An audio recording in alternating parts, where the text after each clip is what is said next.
going to be a good one today. I feel it.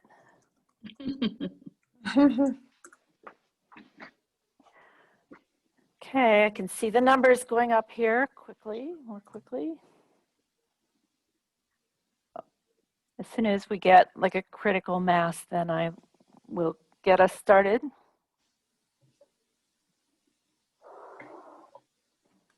So welcome to our Tech Up talk for Tech Up for Women. And I am a co-founder, but I am an advisor. Thank goodness my partner, Dawn Pratt, does 90% of the work. So it's always a joy to be here and to share with you. And today's topic is on creating agile digital transformation. And I have to tell you, I've had pre-conversations with both Francesca and Tiffany, and we could have no better panelists than the two of them to talk about creating agile digital transformation. They are so good at what they do. So I'm going to start as the moderator, but first I want to tell everyone, please use the chat. Please use the Q&A. We do look at those throughout, and I can tell you with both these panelists, we have questions, lots of questions that'll fill up the 30+ minutes, but we're good at integrating your questions into the conversation. So I warned them, even though we have a set, it won't probably go that way. So I would like each of them to spend 1 minute introducing themselves and what their role is and their interest in this whole aspect of digital transformation. So with that, Tiffany, would you go first? Sure. My name is Tiffany PERKINS-MUNN, and I run global research, analytics, and data, which is a team within the global marketing organization at BLACKROck. And before I get to my interests, let me just unpack a little bit by what I mean by agile digital transformation.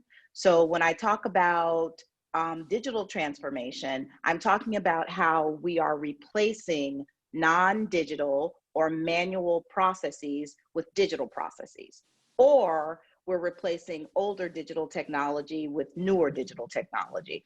And the agile overlay is how we incorporate agile principles into the digital transformation, right? So how we incorporate client feedback and the way we build our teams and the way that we communicate to move things forward, how we design, how we reflect and adjust in real time. So clearly through a research, analytics, and data lens, which is where I work, there are a plethora of opportunities to digitally transform and to be more agile while we're doing so.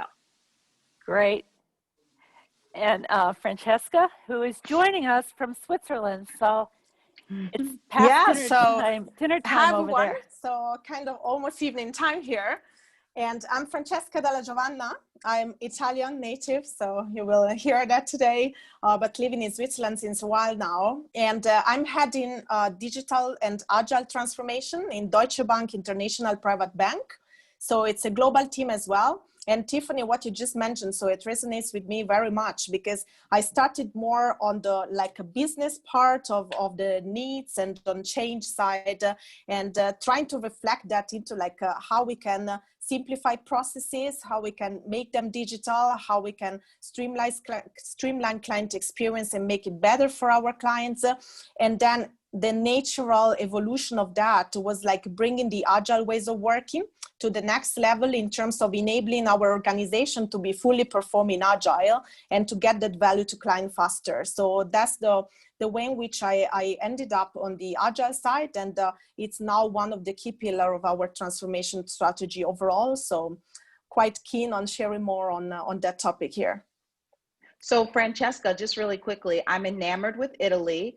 I was teaching myself Italian over the last year because I was planning to be for this year on my birthday at Lake Como outside of Milan.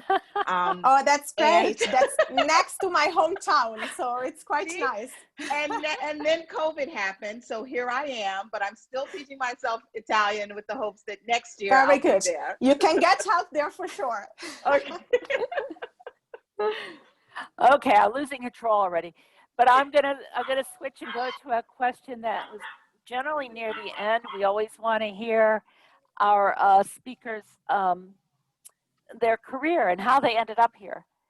And I think it's important to talk about this earlier rather than later today because it influences how they approach this job.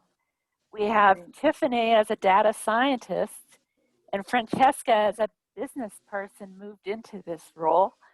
So maybe you could just tell us a little bit about how you got from where you were to where you are now. Should I start? Sure, Tiffany. Oh, okay. So I started my career as a statistician doing market research across a number of different industries. So I worked for a small market research firm that was subsequently purchased by Ipsos, which was the second largest at the time survey-based research firm in the world. It was headquartered in France. And we had a lot of clients like Motorola, Toys R Us, Mercedes-Benz, the US Golf Association, Morgan Stanley, et cetera. So in that role, I was actually recruited to Morgan Stanley to build out a global client feedback program. So collecting client feedback from portfolio managers, analysts, and trader clients globally. We did that in 5 different European languages and 2 different Asian languages. So that's how I made my transition to financial services. But at this point, I've worked at different financial institutions in investment banking and sales and trading, consumer and business banking, private banking, and now at BlackRock, I'm in asset management. But throughout that journey, it's always been through the lens of gathering and using, feedback from customers, analyzing data and building models, applying machine learning tools and techniques, et cetera. So, and of course, along the way, I learned to code as it was important for understanding how you wrangle and analyze data. So I was so happy when a few years back, I learned that I was now referred to as a data scientist and that it was the coolest field ever. But the reality is I was doing it long before it became sexy. But thank you for, giving me a new title and making it seem like it's a real, it's all this sexiness to it, but I do spend 80% of my time trying to get the data clean. But over the course of my career, I've amassed a bevy of skills that are beneficial as we sort of build out this marketing decision engine at BlackRock. Great. Francesca? Yeah, so from my side, I mean, as you said, Casey, so I'm starting from the business side. So, and I'm passionate about tech, and that's the reason why Agile, I think, is the perfect place because it allows me to connect the both sides of my experience so far. So I started in Citi a few years ago. And actually there, initially, I was on the product side, on product marketing, and then moving more and more into sales management, business development, strategy, so covering various roles. Then moving to an Italian banking group, and as well there spending a few years on still roles on strategy, understanding client needs. And I went more and more focusing on change. And change at that moment, it was not yet purely technology-related change, but it was more like, how can we enhance our processes, our organization, our setup, our product offering in a way that it would enable our business to grow better and to better serve our clients. So always focusing a bit on the sales mindset, but still bringing the change part in between. And actually then I moved to Deutsche Bank a few years ago, and there, I moved first, like a natural step was still in sales management role, because that's where I was coming from. But then, I realized, okay, I can leverage more of this background on enabling change, making change happen in a way that is bringing technology closer. And it's allowing us to improve on our platforms, our systems, our processes in a more integrated manner. So I moved more and more towards the digital, and I managed the startup of the digital team for the wealth management global team at that point in time, where, you know, I moved and found myself very strongly embedded into technology heavy teams and projects and programs and delivery. And I really loved that. So I found myself totally passionate about it. And I further developed on that. So I cannot code, and that's a Tiffany, something that I didn't learn yet.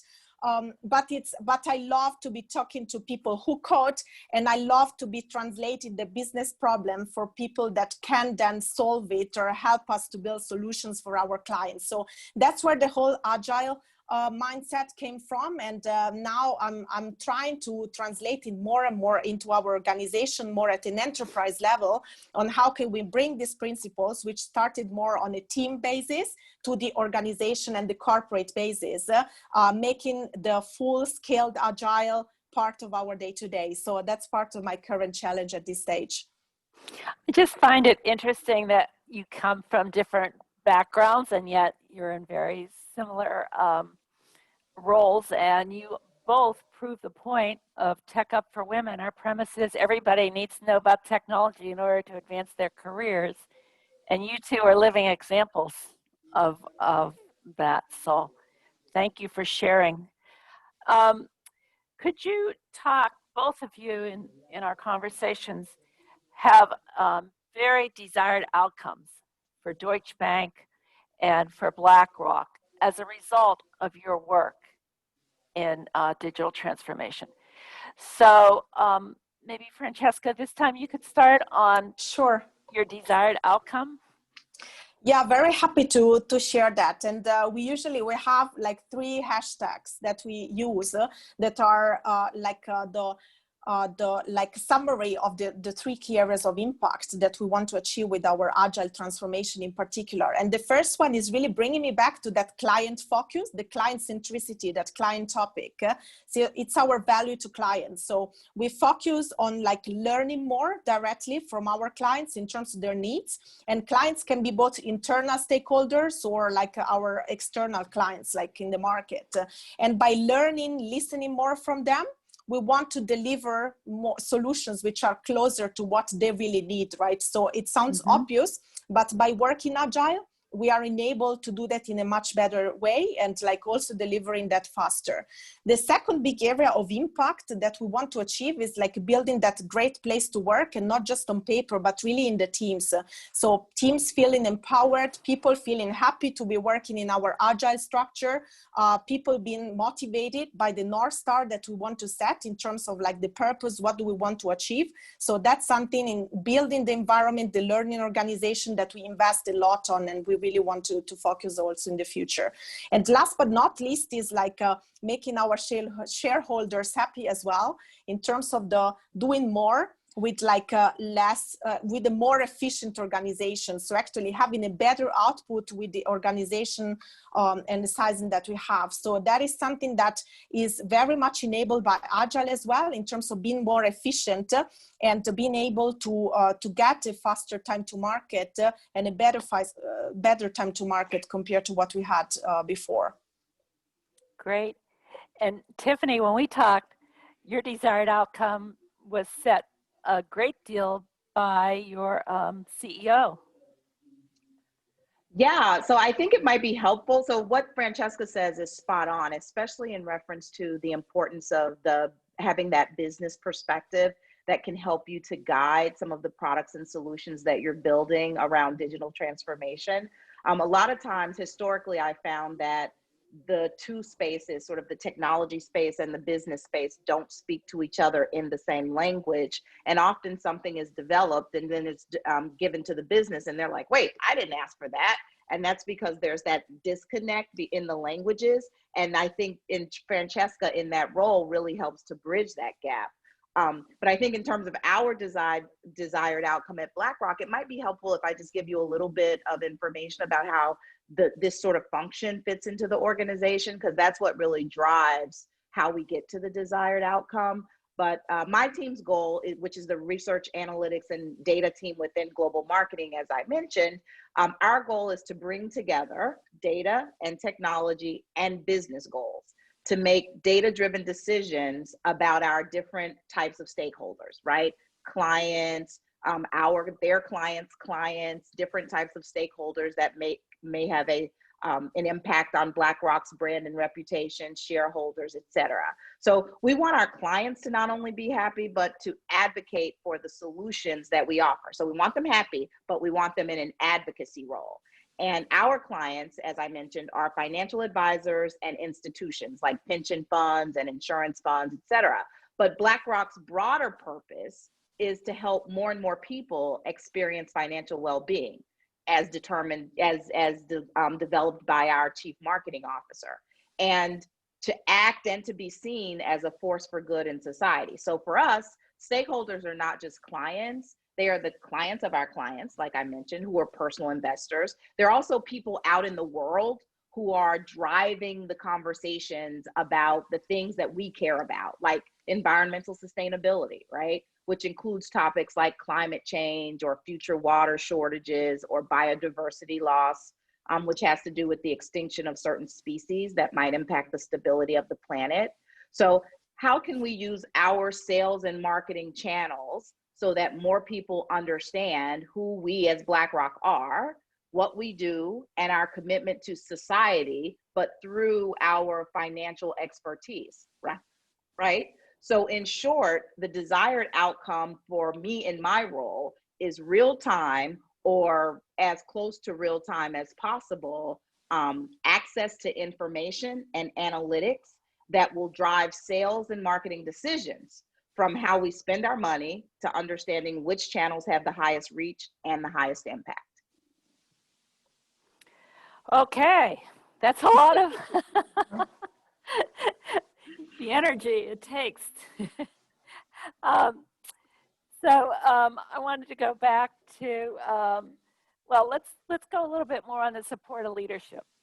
Obviously, Tiffany's outcome links directly to the BlackRock, but just maybe could you describe more how important it is to have senior leadership's endorsement, support, etc., to what you're doing, and how that's evidenced in your resources that you have available and other things. So, Tiffany, do you just want to continue on that for a minute?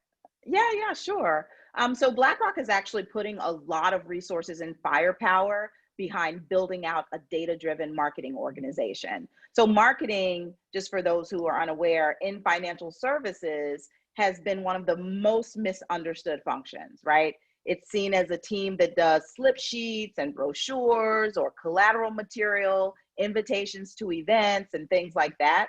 But it's also sometimes confused with public relations and press. But what marketing should be, and what it is when it's at its best, is a decision engine, right? A decision engine that uses research, such as always-on client feedback, that uses data from a plethora of different sources, internal, external, additional information, and that does analytics, builds models, uses machine learning, etc. All of that to reach more people than a sales team alone could ever reach, right? To identify the best way to engage with all these people, either via social media, the website, webinars, in-person events, or even sales engagement, and to specify what we deliver. Are we informing them about something? Are we offering them something new? So we at BlackRock, with the support of leadership, are building this decision engine within marketing. And we have the complete support of leadership at BlackRock. So Francesca, your reporting relationship is right into the C-suite. So could you also discuss this relative to what absolutely. your outcomes? And by the way, I love, Tiffany, your comment on marketing, because as I said, I had started in marketing, and you know, in financial services, sometimes there is the wrong impression that that's a softer area, right? But indeed, as you said, is extremely quantitative if you do proper marketing, as you're describing you're doing, right? So I think that's like totally, like very much resonating with me. So on my side, yes, so my Agile organization is part of COO. So it's part of global CO area, and we are very closely connected with EXCO, and that's giving you also an initial answer on like how is the support to this, and how critical is the support of leadership to make this change and to make this transformation happen. And I would say the support of the senior leadership of the organization is fundamental. This transformation that we are going through is fully embraced and supported by the senior leadership directly of the bank. I mean, not only of my division, but also like DB group wide. So it's something that we would like to expand more on, because we really see the benefits of it. And it's both like internal and external benefits for our clients to be more in line with their needs, to be better in controls, to be better in like managing the expertise and the skills of our employees, and managing our talents, and building a better place to grow. So senior leadership is fully embracing this change. And it's quite a cultural change that is needed if we think about the key Agile principles and the key Agile enablers which are required from a leadership perspective to make that happen. And we hear a lot about servant leadership. So how does it fit into like a corporate structure and so on? And it's something that actually we need to further work on and further develop to bring that growth mindset to any level of the organization. But what I have seen is that normally, like to the real like top management, that's very much embraced, and normally that helps to also support like going down few levels of management, like to middle management and so on, to make that also understood and agreed in terms of like the next level of organizational structure. So in a nutshell, good support, and it's a journey. So it's not a cultural change that you have from one day to the other. It's a journey which really takes time and continuous support to make that properly happen. Mm-hmm. So we're getting some questions coming in now, and we're going to have to answer fast. Or we can't talk any faster, so we'll just answer fast. This one is good, I think, because both of you are in large, complex organizations. Shika has a question about moving from waterfall to Agile. He or she, I'm certain, works for a company that has a giant monolithic software system, lots of cost dependencies. So how do you implement Agile and still keep the existing legacy systems, bread and butter of the company going? Mm-hmm. Who wants Maybe to I can take that. I can take that. You're in a bank. What can be more complex? And we have all of these complexity dependencies, cross-regional stuff, like anything, you name it. No, jokes aside, so I wouldn't say there is the silver bullet or like the perfect answer. So it is a complexity. It is something that we need to deal with on a day-to-day basis, and especially when we design how the organization should look like. The thing that we try to do when we do that is to follow some principles when we look at how can we reduce these dependencies as much as we can. And what do I mean by that? So we will not get rid of our legacy platforms from one day to the other, but we need to find a good way to embed the teams that are working on this in a structure where they have a clear purpose of like enhancing them, expanding them, delivering from an end-to-end scope, which is quite contained. And by doing this in, our squads and our teams, especially our 10 to 12 people squads that we have set up, normally you manage to break down the complexity in smaller, more manageable parts with a clear intent. And it's not solving the issue, but the organizational construct is helping you to manage them in a more organized way and giving to people like a clear sense of purpose to what they need to deliver and to work with. So, yeah. And I would just add that if you are both building the plane and flying the plane at the same time, you're doing what everyone else is doing. Like, don't feel guilty about it. It's the way it works. Every firm where I've ever worked has had these long-lasting legacy systems that are slowly becoming defunct, where you're trying to build in new digital transformation type of technologies, and you have to figure out, how do I maintain the current system but move the organization into the future with the new technologies. And those two things have to happen simultaneously. And it is a change management exercise. It's not something that's going to happen overnight. It requires extreme buy-in across the different levels of the organization, from people who are using the different systems and technologies, and really training people to move. And it is a process, as Francesca mentioned, and it does take time, but you have to make small incremental steps over time to really move away from the older technology, find the right new technology, and ease the organization into that new technology. And Shika is a woman, so thank you for clarifying that for me. I think let's go from like theoretical down to practical. And someone asked the question about, could you flesh out just one small critical problem that you and your organization are working on right now to solve for the firms? So you're both thinking. I can see the thinking.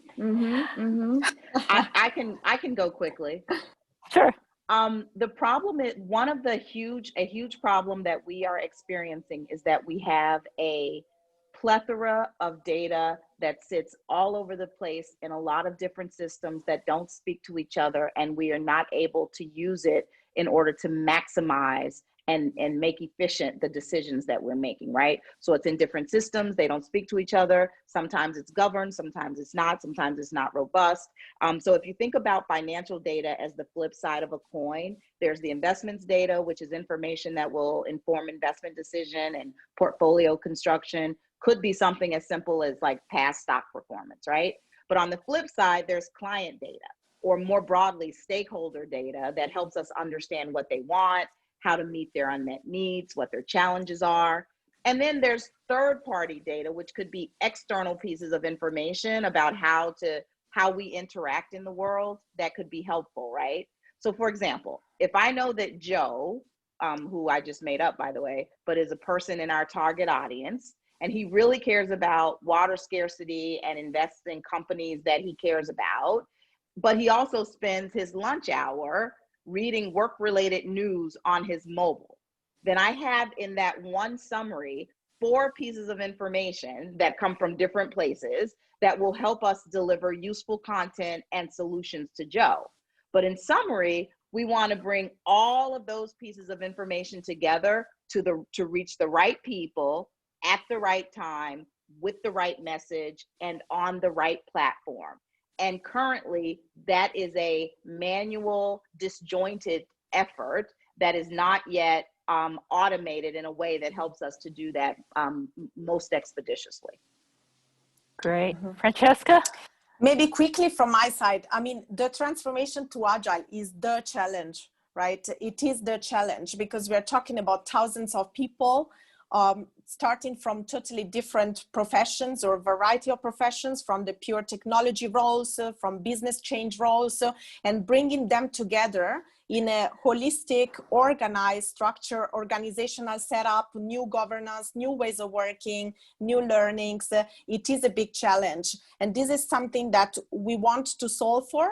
It's the focus topic at this stage, because thanks to this, then we would solve all of the other issues or all of the other opportunities that we have in terms of improving our platforms, improving our processes, and bringing change in a better way. So I think the focus now is really on setting up us for success, on creating an organization and the ways of engaging with the teams in a way that they can then enable the rest of the change, which is also happening at the same time, but this would support us in being sustainable also for the longer term.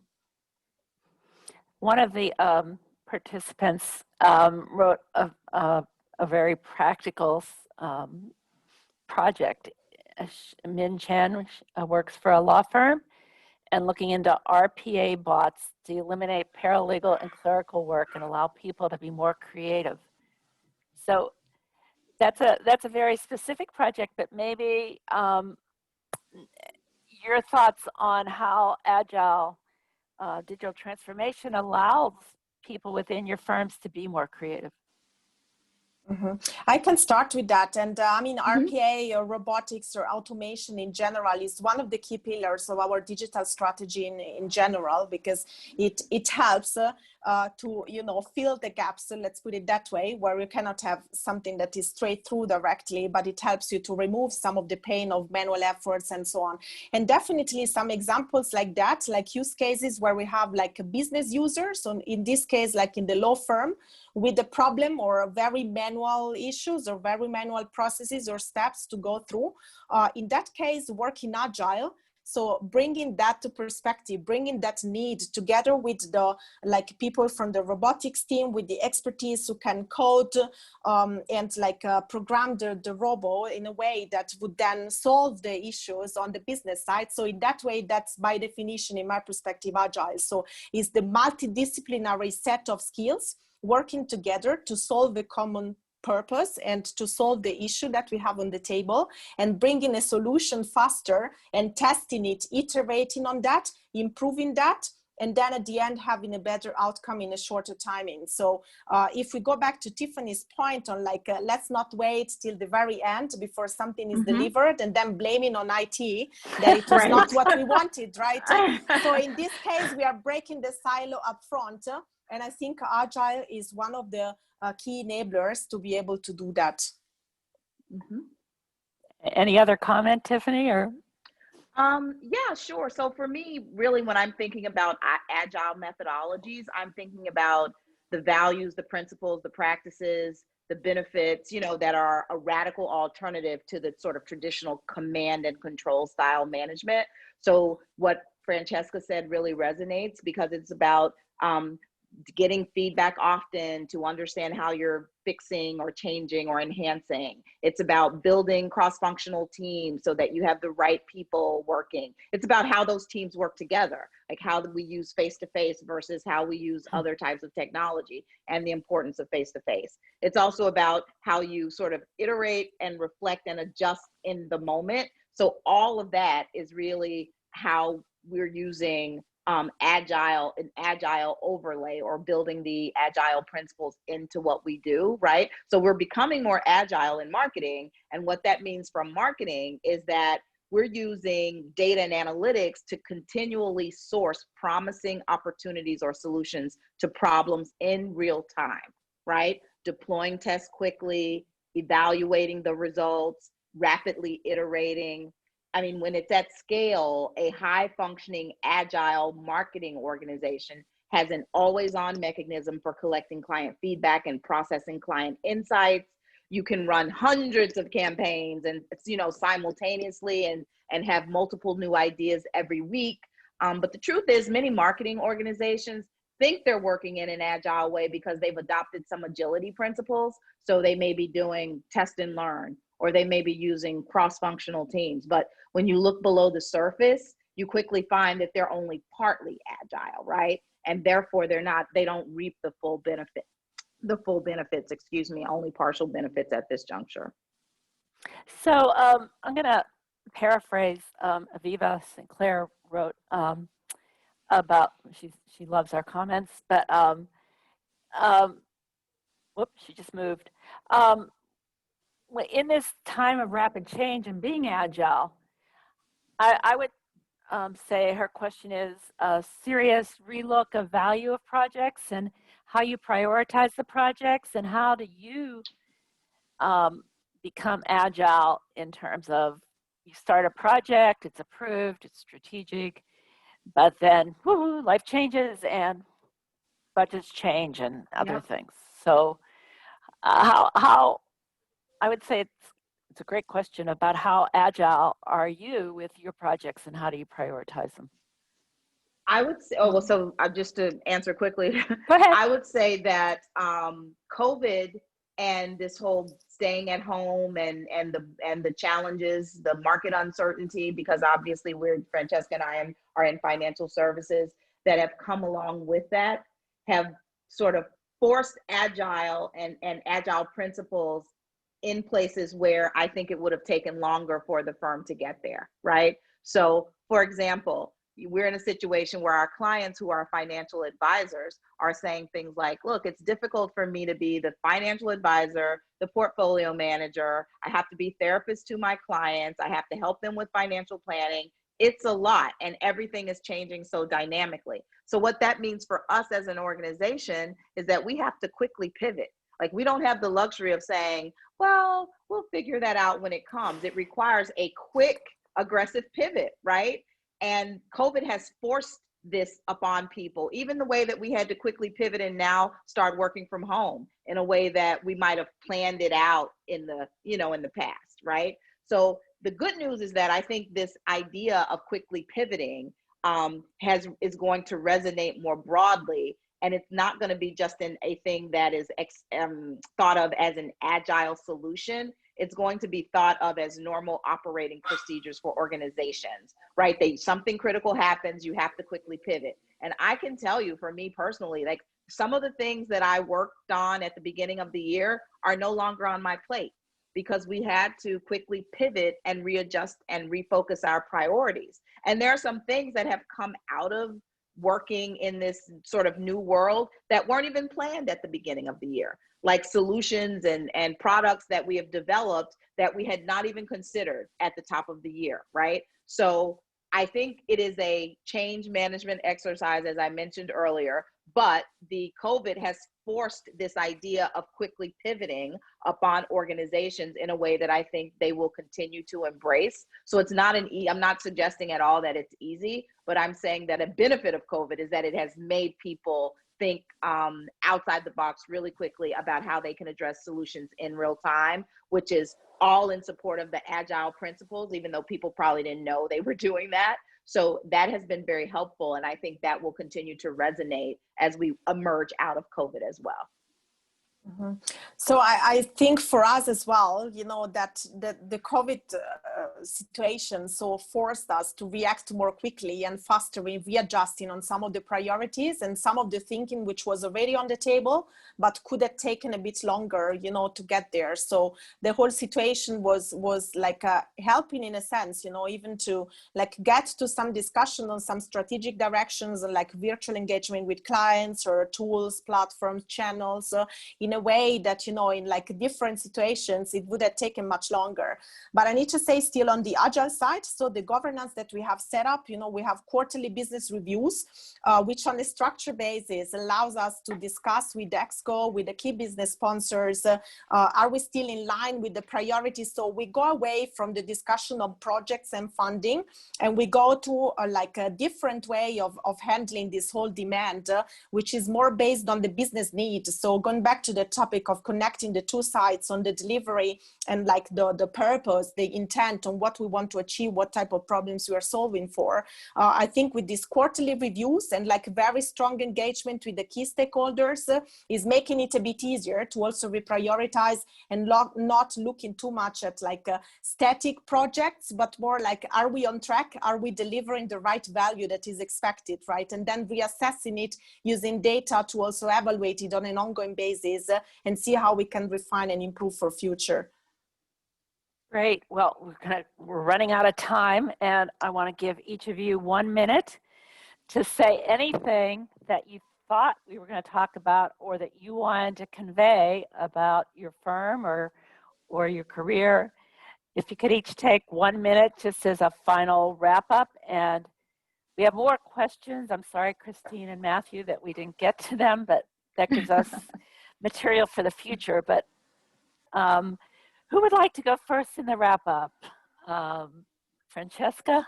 I can quickly go first. Yeah, I mean, more I would take on the personal side really, because indeed I'm an adopted tech and I come from the business. And I always say, like, I think the one, it's not an advice, but thing that I like to share is that like finding the passion for like topics where we can really have an impact, even if it's not what you were starting with, it's in the end paying back very much, both on the personal satisfaction and also career development and so on.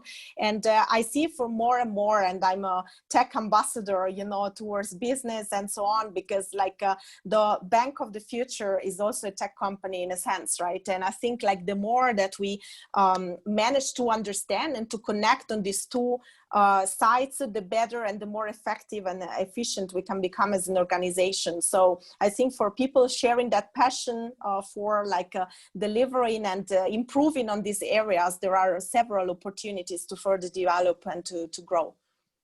Mm-hmm. And I would just add to what Francesca's saying is to really take ownership of the success of your firm, not only your role. You really have to think more in this digitally transformative and agile way. Like, where are the spaces where either your role connects or intersects with other roles across the firm? Where are the spaces where you can leverage tools, technologies, methodologies that are used in other places for the work that you're doing? Where's the low-hanging fruit for you to really try your hand at being more agile, at really understanding where you could be more digitally transformative? I would just recommend to think outside the box, to think big and broadly around the organization and outside of your specific function, to really try to make those levels, that connectivity, because that exercise in and of itself of that cross-functional capability is a key component of becoming more of an agile organization, and will take you far in terms of sort of changing your firm into a more agile, digitally transformative space.